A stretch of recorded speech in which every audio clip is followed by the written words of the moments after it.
Alright, so this is what they look like. They've got some dry ice in there.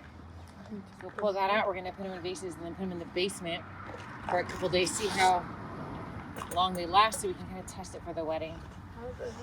Alright, we got all the flowers out. They're into buckets with water, and we're going to put them in the basement where it's cool. And I'm thinking tomorrow we're going to do some test bouquets and some test garlands so we know what we need to order for the wedding.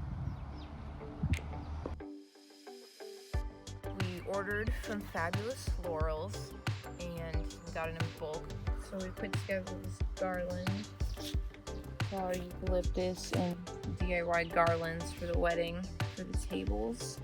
To make a 10-foot garland, we figured out that it will take about 1/3 or a whole bunch of the silver dollar eucalyptus, 1 bunch of this eucalyptus, 1 bunch of this white Astilbe, I'm probably pronouncing that wrong, and then 2 bunches of the seeded eucalyptus.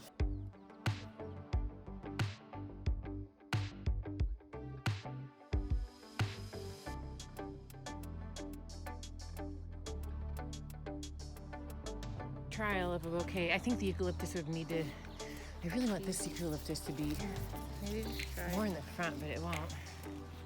Let me fix that. We don't have roses. We did some snowballs from a garden. Pink carnations, pink roses, but we'll probably get some really big garden roses when we do the actual bouquet. Lavender that had a flower even, or without it, like. So for the venison and for the garden. You like those?